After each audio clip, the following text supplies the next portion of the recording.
So we had 2 chapters of Ingold to read. Most of you commented on the second chapter, which was also, of course, the first one we read, or for this time. So most of you commented on the chapter called Similarity and Difference, which I think in some ways is the more important chapter. The chapter called A Discipline Divided, and that's why I tacked it on, chapter 3, gets more into a kind of history of anthropological thought. And it's also a kind of painful chapter to read because it tells us sort of all the bad stuff that happened in anthropology and why we need to go beyond that bad stuff. But I finally decided today, or I finally figured out that, in fact, that it would be better if we did that chapter before we did the Similarity and Difference chapter. So what I'm going to do is actually flip these chapters around in the sense that I'm going to start in A Discipline Divided, the place where Ingold tells us he is going to talk about the science of man and why it fell apart. And so the science of man refers to anthropology. The idea that we went back to, a lot of this stuff is going to take us back to the very first couple classes that we had. So anthropology being the study of, or the science of human beings, or in the old days, man. And so Ingold is telling us about the science of man, anthropology, and then why it fell apart. So sort of what happened to kind of lead it down the path that it did. And so what he says is that in order to figure out where we're going, in order to figure out what anthropology could be or why it matters, we have to learn the lessons of the past. And so he says that, a lot of scholarly disciplines have these people that they have beards and they look and they're really smart people in their pages of textbooks. But then he says this, but anthropology is not so fortunate. Our ancestors were a mixed bunch, including a fair number of visionaries, crackpots, racists, and bigots. And so anthropology, it's something we don't always like to talk about, but there was a very kind of a history, since it was coming out of a European and a North American experience and was basically assigned to study other people. There were a lot of strange people involved in anthropology, and not always they didn't always do things in a great way. So we start this story in a long time ago. I'm going to start this story back in a time period that I'm not sure if they called it this while they were living it, but it came to be known as the Enlightenment. And probably was known as the Enlightenment in comparison to, say, what they thought of before as sort of the Dark Ages or the non-enlightened people. But this was an idea that we were going to proceed in terms of scholarly learning and become in some ways civilized or enlightened. And we saw this back in, like I said, in the first or second class, this idea from a while ago that in some ways the people out there in the natural world were in a state of savagery or barbarism, and that we in our own lands were the civilized people. And the idea was that everybody was kind of on this path, a unilinear theory of evolution in which people were sort of marching along from primitive to civilized. We start back maybe even probably a little bit technically before the Enlightenment with 2 philosophers and a kind of very famous debate which really shapes how people think about others for a long time to come. On the one hand, you had Hobbes, or Thomas Hobbes. He was a sort of philosopher who believed that people in a state of nature, man in a state of nature, he would say, he gave us the famous quote that it was life in a state of nature would be nasty, brutish, and short. And so he believed that, that in some ways the life of savages, the life of hunters, the life of hunter-gatherers was sort of a very miserable existence, that everybody was fighting each other, and without the state, without government, without civilization, people's lives were really bad. Rousseau, on the other hand, Jean-Jacques Rousseau, sort of a very different perspective. He more speculated. He is kind of associated with the idea of a noble savage, or the idea that there was sort of an advantage to being outside the realm of civilization, that created actually good people. And so this was a kind of debate that shaped the history of the social sciences, and still to this day, kind of there are people who associate themselves more with a Hobbesian position, and those who associate themselves more with Rousseau. But what's interesting about this is both of these guys were basically philosophers who were speculating upon what life might be like out there without ever having any evidence of it. There were travelers' accounts, there were people who had gone to different places, but they were basically sitting at a desk or in an armchair thinking and writing about these issues without sort of having evidence of the people who were actually involved.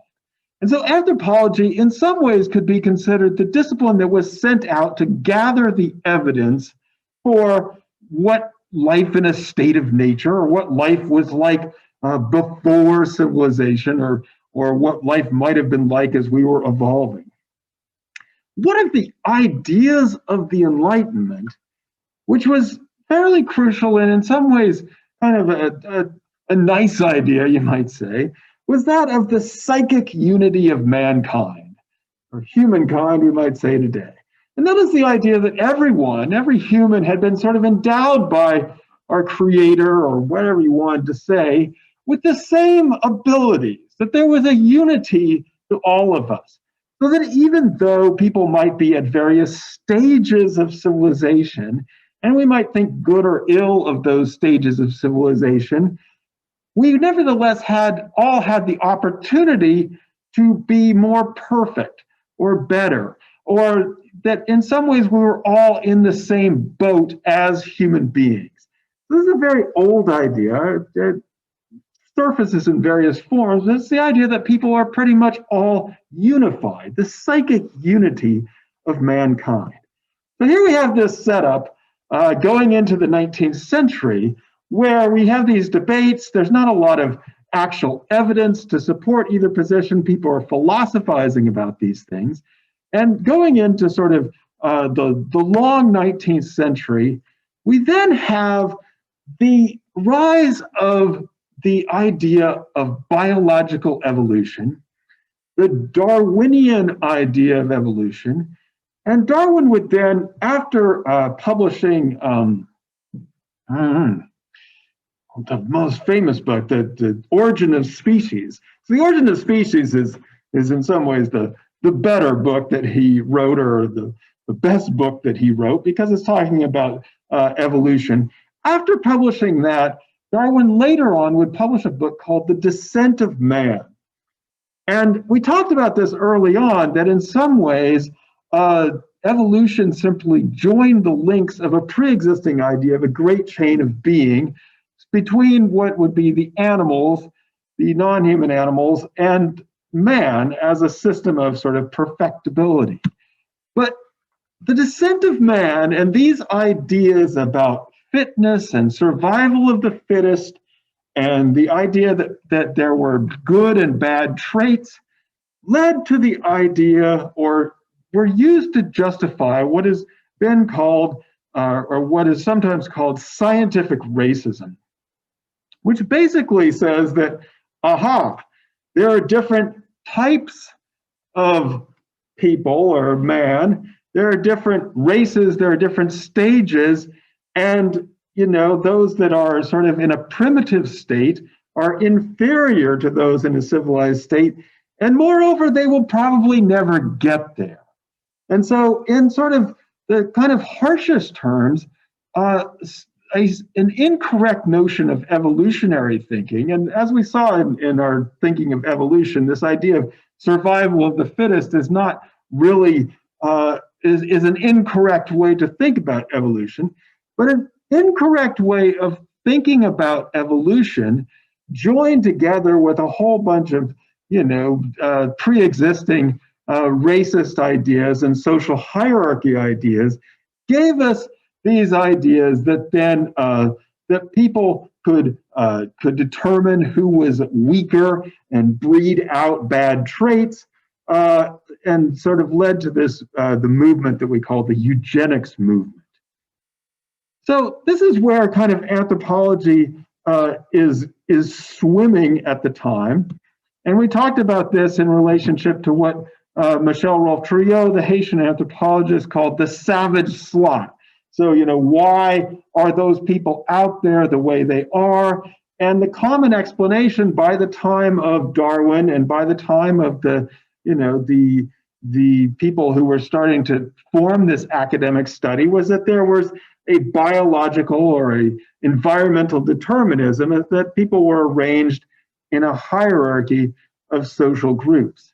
Now, like Ingold says, a lot of anthropologists who were sort of, many of them were crackpots, visionaries, racists, and bigots, were buying into this and went out and kind of did studies and tried to confirm these ideas. Eventually, we would, through the idea of culture and the practice of field work, we would say, no, that's not true. When humans are different, it's because of culture.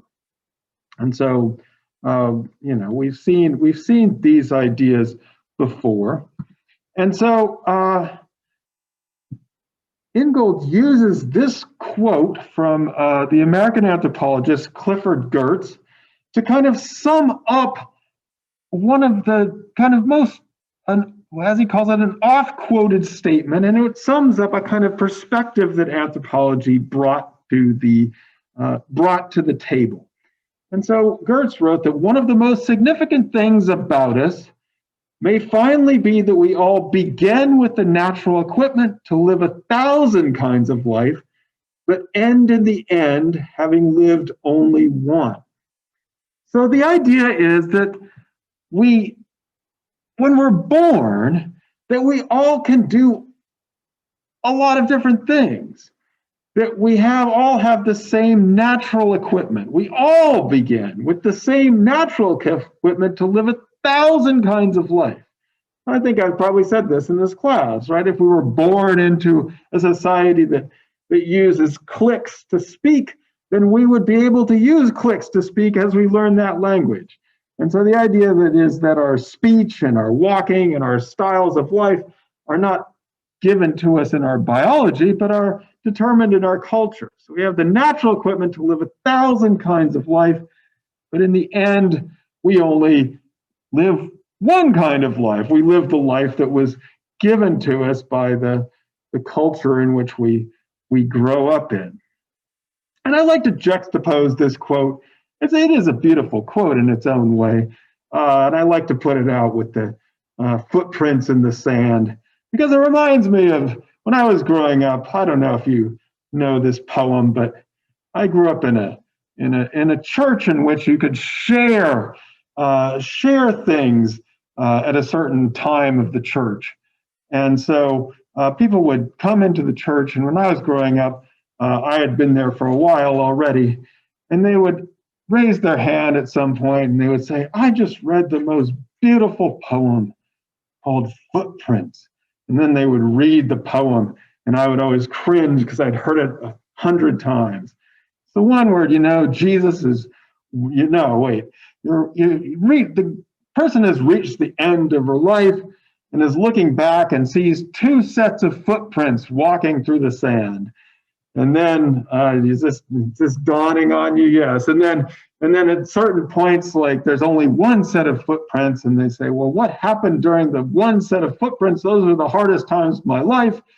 And the Lord says, my child, that was the time I carried you. And then you start crying, thinking how great it is. And if you grew up listening to this poem a lot, you're like, oh man, are you just reading this now? And so for me, this is kind of like the footprints of anthropology. This is like the wonderful moment where you realize that, hey, we all had the opportunity to have 1,000 kinds of life, but in the end, we only lived one. And it's not a terrible thing to think. It's not a, I mean, if this keeps you from being a terrible person to other people, that would be great. But it didn't actually, in some ways, change people's behavior towards each other. But anyway, let's go on and see what happens.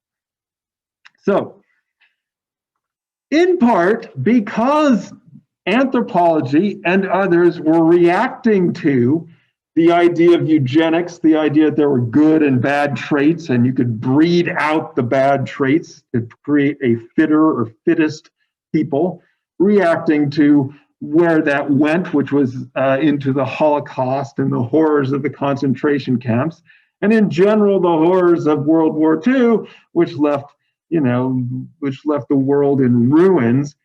Anthropology's response was to separate biology from culture. And so that's what you see Gert's doing here. The basic idea is that everyone has very similar biological capacities, but those capacities don't determine our culture. And that is something that is completely separate from biology. And that is something that we learn and has nothing to do with our biological makeup. Similarly, we might talk about the idea, as we've talked about in this class, of cultural relativism. So again, this is the idea that not only is culture learned, and that's where, it's separate from biology, but it's in some ways to be appreciated or at least understood from within its own terms. Now, Ingold goes in here, and I bring this up because Radcliffe Brown is going to come up in the next chapter as well. Radcliffe Brown is famous for the idea of functionalism. He wrote a book called Structure and Function in Primitive Society. And basically the idea is that all the institutions that we might see as primitive actually work in their own way in a different society or culture. We just have to appreciate how they work. And so both in the United States and in the United Kingdom and in many different parts of the world where anthropology became practiced, you started to see this idea of dividing the world up into these little case studies of various cultures. So that the world, as some of you pointed out, the world was seen as being divided into these sort of mosaic of different cultural worlds. So that everybody sort of became encased in their own society or in their own culture. So this is where this was sort of anthropology's answer to the question or the issue of scientific racism, was to basically say that biology was similar, culture was different. What we should concentrate on is culture, and that people were sort of grew up into their own cultural world. Now, like I said, there's nothing necessarily wrong with that, but what Ingold is going to argue is that set us on some strange paths in anthropology. And that's why this sort of, the division between biology and culture sort of drove anthropology or divided the discipline into different paths. And so he's trying to take a different approach to this that will bring things back together in a way. And without, obviously we don't want to go back into the kind of the past racism, but we want to try to understand biology and culture together.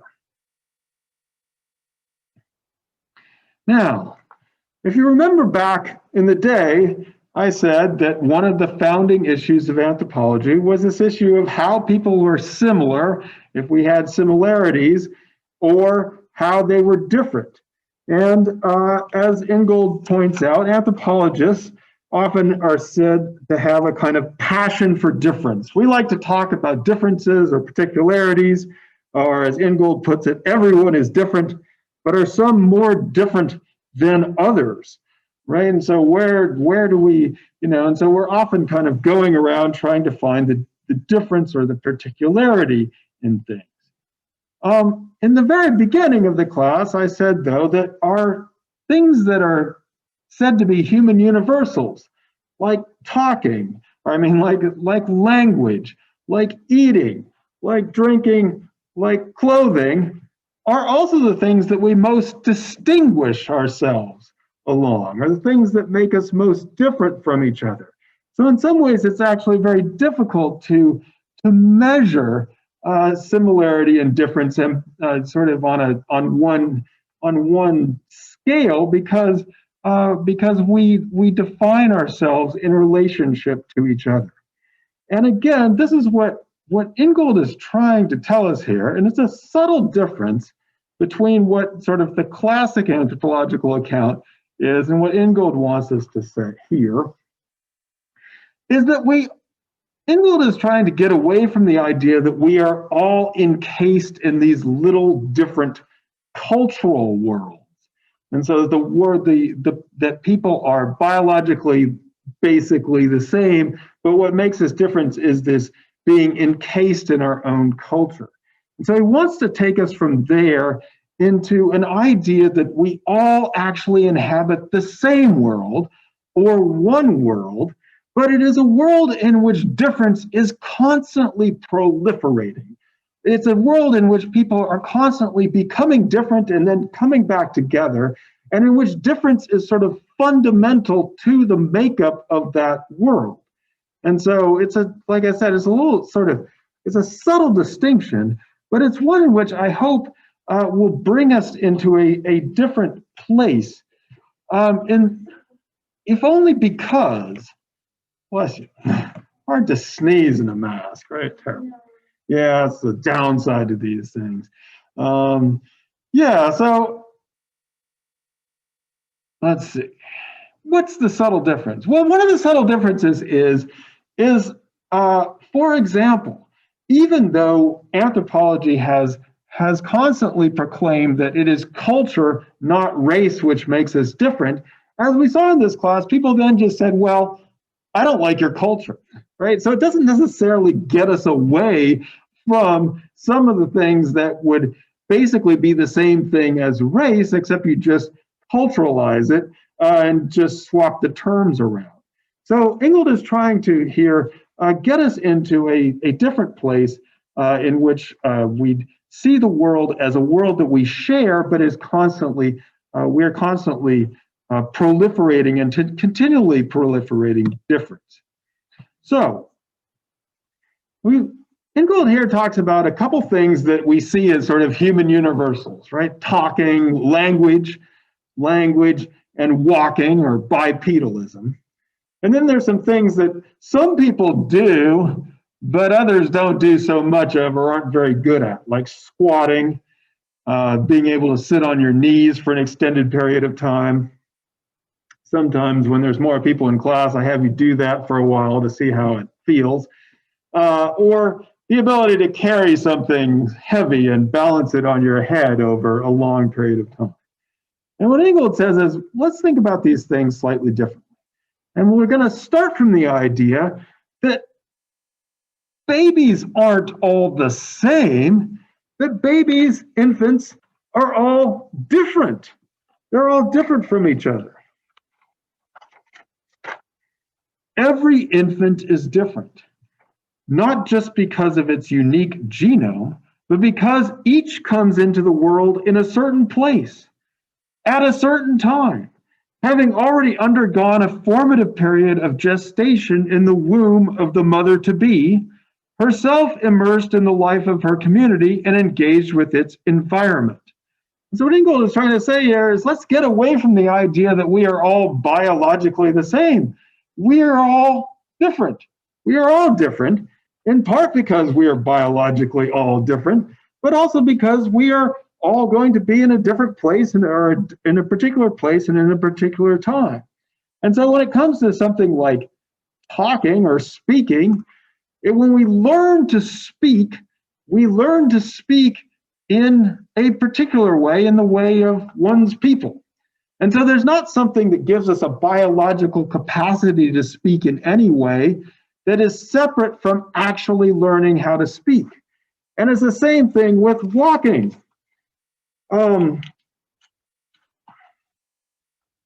Where's that walking? There's the carrying on the head.